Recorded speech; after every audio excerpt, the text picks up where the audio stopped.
Nah ini mungkin Bapak Ibu sudah sering nonton.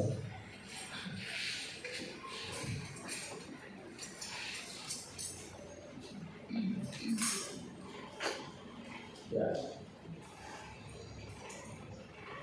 please, that's right.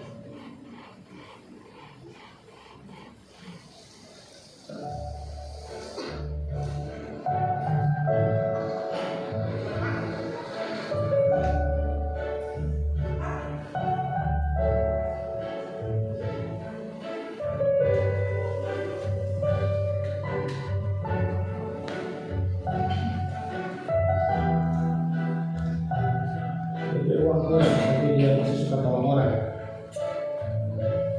Orang lain boleh jauh kepala dia.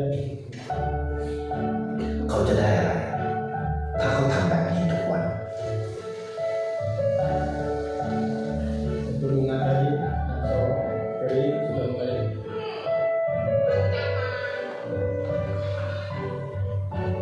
Dia bersahabat dengan semua orang termasuk binatang.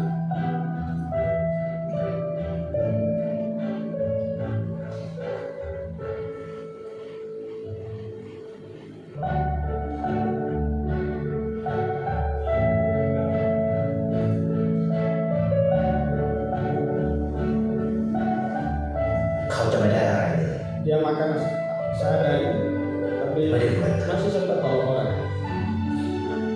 ไม่ได้ออกทีวีไม่มีใครรู้จักไม่ได้มีชื่อเสียงที่มากขึ้น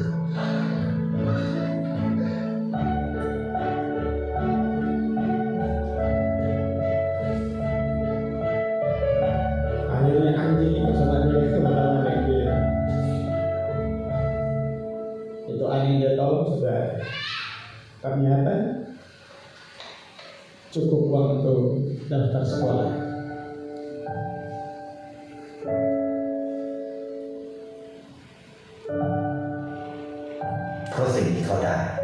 Lihat ekspresinya, dia senang sekali.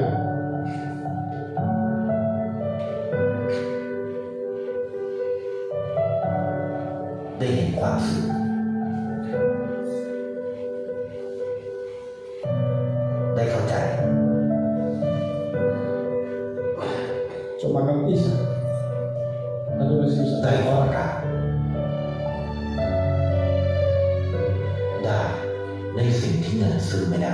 Dia rela memberikan kursinya bagi orang jadis. Itu bunga dia semua mati.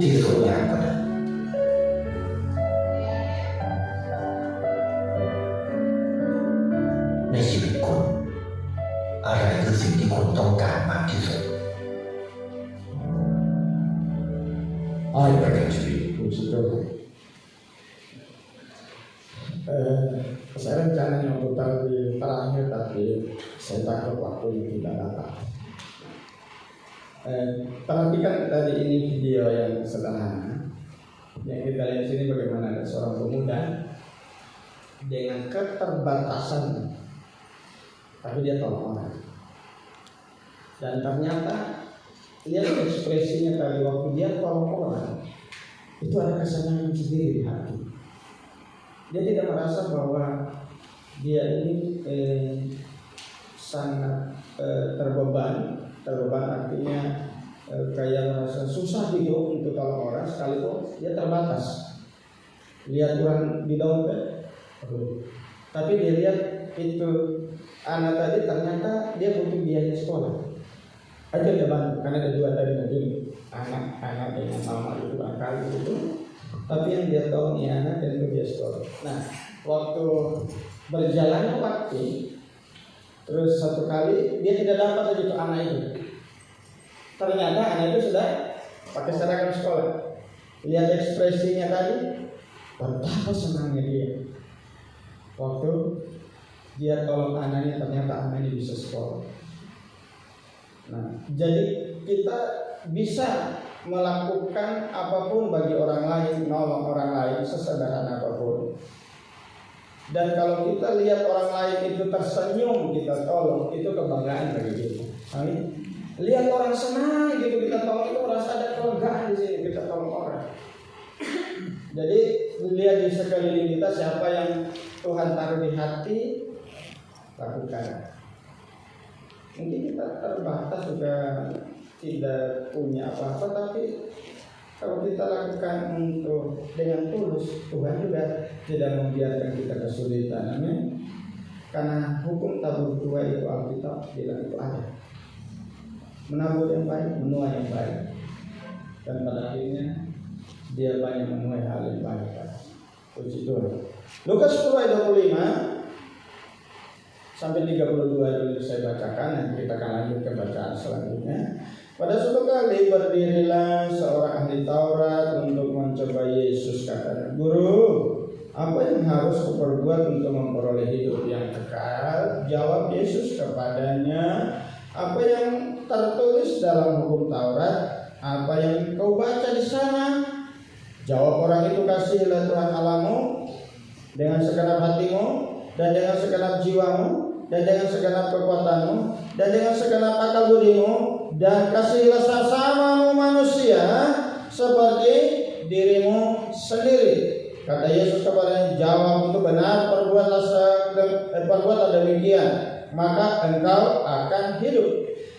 Tetapi untuk membenarkan dirinya, orang itu berkata kepada Yesus, "Dan siapakah sesamaku manusia?" Jadi dia berpikir begini, dengan apa yang dia lakukan semua itu,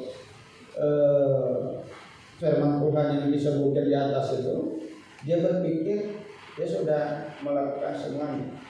Nah, terus dia, karena dia ingin mencoba Yesus, "Dan siapakah sesamaku manusia?" Lalu Yesus jawab, "Adalah seorang yang turun dari Yerusalem ke Yeriko. Ia jatuh ke tangan penyamun-penyamun yang bukan saja merampoknya habis-habisan, tetapi yang juga memukulnya, dan yang sesudah itu pergi meninggalkannya setengah mati.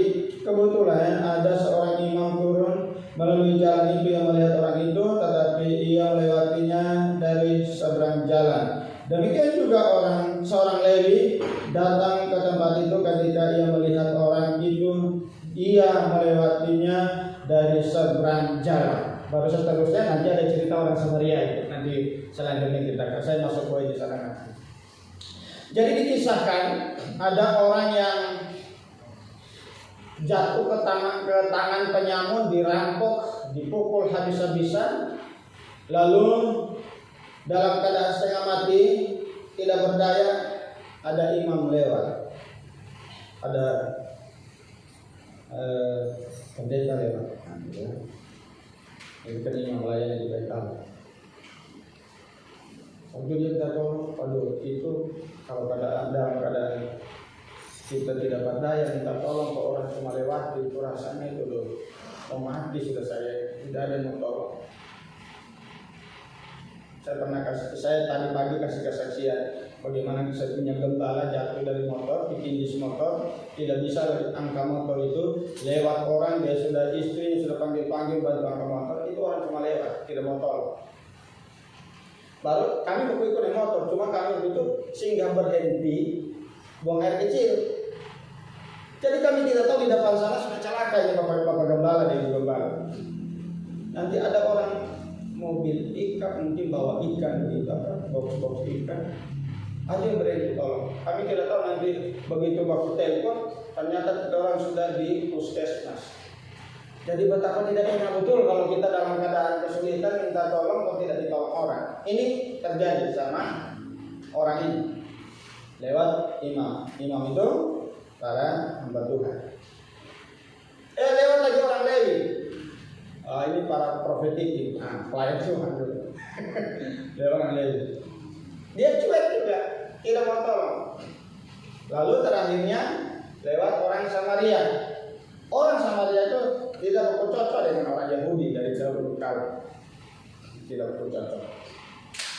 Tetapi justru orang ini yang memberi perhatian, yang tolong orang kesusahan ini. Nah makanya Yesus bilang, siapa sesama gitu? Ya sesama gitu orang yang memberi perhatian ini tadi, orang Samaria, orang yang menolong tadi. Nah ilustrasi yang kita lihat tadi kan dia pilih-pilih orang. Siapapun dia bisa tolong, sampai anjing pun dia tolong. Orang lihat dari tokonya di jalan-jalan baru. Mau jadi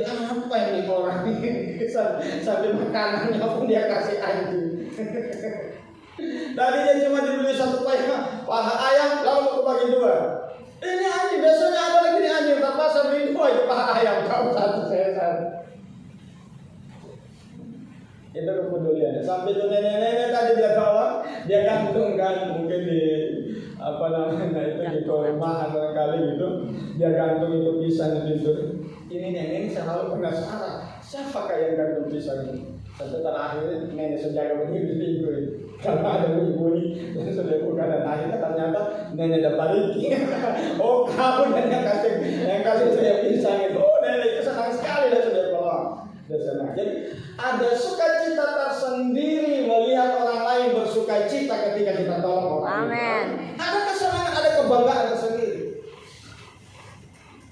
Nah puji Tuhan. Nah kita melihat jadi tema kita hari ini mengasihi sesama. Sama-sama bilang. Mengasihi sesama. Mengasihi sesama. Jangan kalau di video itu janganlah berbuat baik gitu. Nah, janganlah berbuat baik. Nah, cirinya orang yang suka mengasihi sesama ini ayat 33 bilang begini.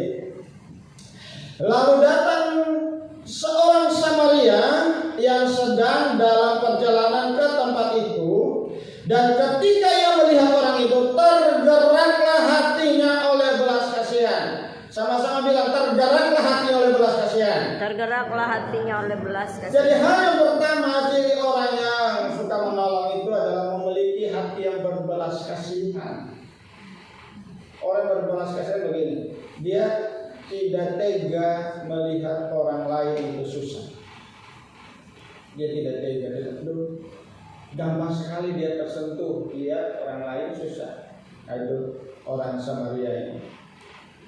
Ini tidak mudah.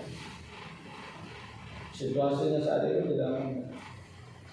Baru orang Samaria dengan orang Yahudi juga tidak akur satu.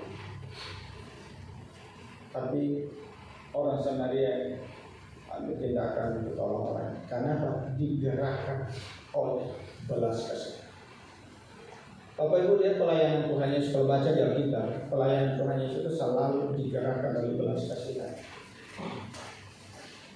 Suatu ketika ada orang mengusung jenazah, lalu mereka sedang menuju ke tempat pekuburan, lalu ada seorang ibu menangis, ternyata ibu janda yang menangis, anaknya satu-satunya meninggal, dia nangis.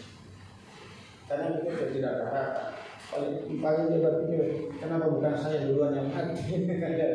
Ya saya kira begitu. Kenapa bukan saya dulu, kasihan.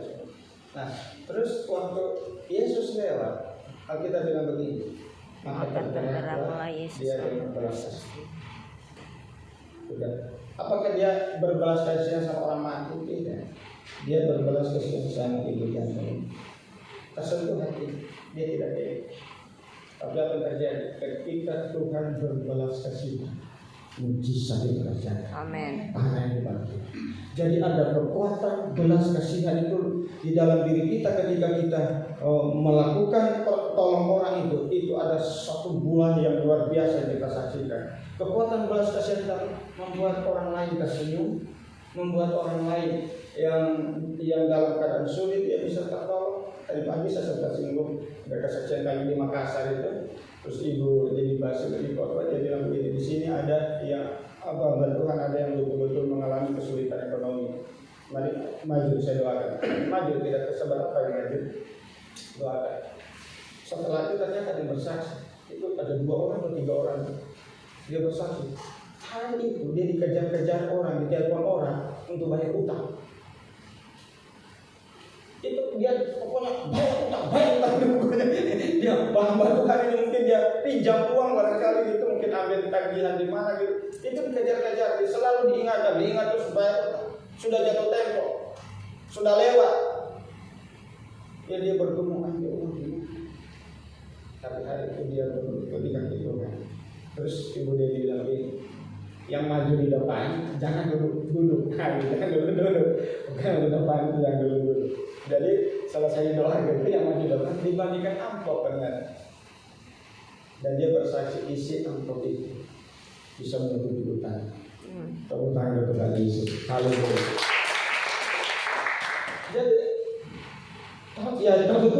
keberacaan itu kan pasti pertolongannya tepat waktu. Jadi kita lihat di sini bagaimana kuasa belas kasihan itu bisa membangkitkan orang mati, bisa menyembuhkan orang sakit. Itu pelayanan Tuhan Yesus itu luar biasa. Jadi mari waktu kita di sekitar kita lihat siapa yang kita bisa tolong, mari kita tolong. Jadi di hati yang berbelas kasihan. Kemarin kami di Palu itu mengikuti kegiatan misi dari Maluku Utara, Sulawesi Barat, Sulawesi Selatan, Sulawesi Utara, dan Sulawesi Tengah. Kami sebagai tuan rumah Sulawesi Tengah itu, kami kumpul situ. Pembicaranya kami 2 dari pusat yang orang misi, 3 dari Zoom. Pak Iwan itu dia Zoom.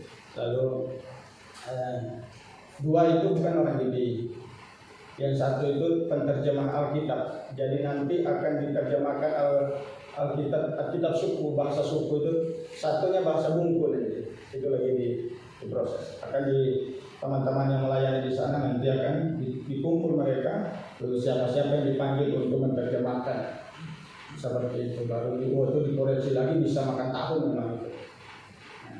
Lalu kalau tidak salah suku Lauje, bahasa Lauje itu ada 2 Sulawesi Tengah. Dan yang satu pembicara kami adalah Ustaz. Dulu Pak dari Ustaz. Tapi ini Ustaz bukan sembarang Ustaz.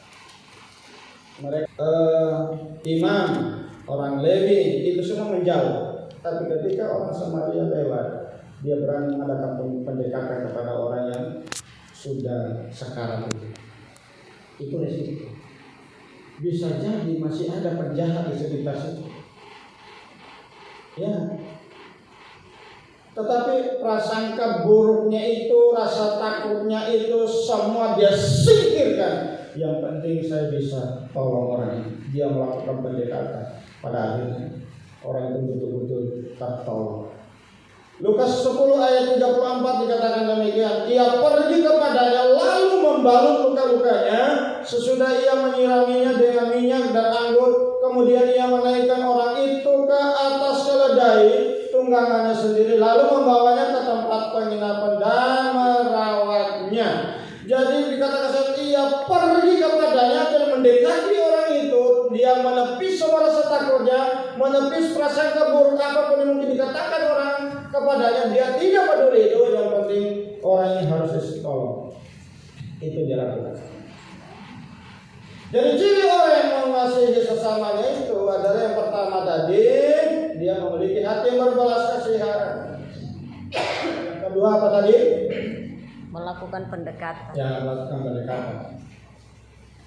Dengan menepis semua rasa takut, rasa curiga dari apa rasa buruk dari orang. Sudah jangan itu mengganggu perasaan orang harus ditolong.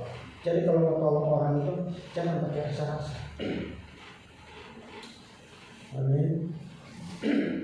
Ada orang yang menolong sesamanya jatuh dari motor. Ini ilustrasi saja, ilustrasi. Enggak saudara kira betul enggak? Jatuh dari motor. Ya teman-teman. Yang lalu putar kepalanya. Jadi dia kasih baik kepalanya. Ternyata waktu dia kasih baik kepalanya langsung patah lehernya. Tuh banyak orang naik motor ini pakai jaket tabale. Jadi kalau naik motor jangan pakai jaket tabale, pikir orang tak putar kepala. Jadi kalau nolong orang dia juga keadaannya jangan asal tolong, maksudnya dia ini posisi angkat seperti apa? Terus banyak begitu sadar, aduh tas salah ternyata bukan kepala tabale, jaket tabale ini, harus patah leher. Yang terakhir kita lihat ayat 35. Keesokan harinya ia menyerahkan 2 dinar kepada pemilik penginapan itu, katanya, rawatlah dia dan jika kau belanjakan lebih dari ini aku akan menggantinya waktu aku kembali. Yang terakhir itu tolong orang itu jangan tanggung-tanggung, tolong sampai tuntas. Jadi waktu dia bawa di penginapan, dia dibawa taruh di puskesmas kalau gitu, dia kasih sama perawat itu uang, dia bilang kalau kurang ini saya akan tambah ulang. Nanti saya balik ulang. Artinya dia tolong orang itu tidak tanggung-tanggung sampai tuntas. Amin. Jangan tolong orang karena ada maunya gitu kan. Habis itu ungkit. Kamu harus tolong. Masa kau tidak bisa tolong saya? Ungkit. Ada yang begitu? Tapi puji Tuhan di dalam ruangan ini tidak ada. Amin. Amin. Jadi jangan tolong orang ungkit. Itu kalau bukan saya dulu itu, mana mau jadi begitu dia? Kalau kita ini dikasih kesempatan sama Tuhan untuk tolong orang lain, itu anugerah. Amin. Nolong orang itu anugerah. Makanya saya bilang tadi, orang yang hatinya tulus tolong orang ini, sukacita itu tersendiri. Lihat orang lain sukses, betapa senang dia. Ini terus kau ingat saya, berarti kau sukses. Amin. Bahkan ada orang bilang mau menolong sesamanya, mungkin lewat orang lain, mungkin lewat temannya, tolong kasih sama dia ini. Tapi dengan pasang jangan kau ingat kalau saya yang tolong. Jadi orang yang ditolong itu dipikirnya dari situ, padahal sumbernya ada tempat lain. Ada orang yang tolong kami lewat ibu gembala ini, suka mengirimkan uang. Dia bilang sama teman, jangan bilang kalau. Jadi itu orang dari siapa? Itu yang bekas. Tidak usah kau cari tahu. Tidak usah kau cari tahu. Pokoknya didoakan saja itu orangnya. Sampai hari ini. Sampai hari ini. Malah dia ini semakin meningkat. Itu kalau Tuhan pelihara itu ada saja. Amin. Luar biasa. Dia tidak ditahu sampai hari ini. Tapi dia lakukan itu. Tuhan baik. Amin. Kalau ada lagi orang nolong itu mesti namanya dicatat. Mesti di warta itu. Kalau dia di warta dia protes, saya pernah ketemu gitu. Saat waktu di konsistori, berarti bukan di BD itu. Tapi saya melayani di situ. Saya sudah datang, Pak. Dia tanya sama pengurus, ada nama masuk, kenapa tidak ada nama saya di warta? Langsung takut, kebingungan ini Pak pengurus itu. Oh, itu Pak, nanti di minggu berikutnya baru dimuat. Padahal memang disuruh kebingungan. Bahwa di situ dicari tahu lah itu amplop itu yang mana itu. Untuk amplopnya dia tidak buang. Oh, ini lupa ditaruh di warta. Ada segitunya. Haleluya. Maka kita bilang memberitakan kanan dan kiri dia usah ikut campur. Amin. Puji Tuhan. Jadi ini 3 hal yang saya bisa bagikan bagi kita semua. Jadi ciri orang yang suka menolong sesama itu memiliki hati yang penuh dengan belas kasihan. Yang kedua adalah berani melakukan pendekatan, dia bangun hubungan tanpa dia buanglah prasangka buruk itu. Kadang begini, kadang kita ini nolong orang ini jujur ya. Kadang kita ini nolong orang. Kami ini kan nolong orang sesama teman pendeta gitu. Kami itu biasa perasaan juga. Karena biasa buang bahasa. Oh tidak usah nanti kasih orang lain saja. Saya tidak butuh itu. Ada segitu. Dulu kan waktu COVID lalu kan ada bantuan dari hamba Tuhan yang dari tahu dari mana ya? Tidak ditahu juga. Tidak ditahu juga, tapi lewat ibu gembala itu disalurkan kepada teman-teman pendeta di sini. Kita keliling-keliling, temui teman pendeta satunya itu ya, tidak usah saya kasih yang lain. Dari sejak itu keperasaan kita tolong orang itu. Mungkin bahasanya bukan cuma sekedar tolong lagi, saya tidak butuh. Berarti ya sudah tidak butuh yang lain saya. Nah, begitu. Tapi yang lain itu senang gitu kan. Orang baru ditanya siapa ada sumber yang kita tahu, cuma ini disalurkan. Dia kirim uang baru kita belanjakan gitu. Hal ini. Tapi saya percaya kita semua yang punya hati berbelas kasihan, tolong orang itu tanpa harus menuntut. Amin. Mari kita tunduk kepala, kita berdoa.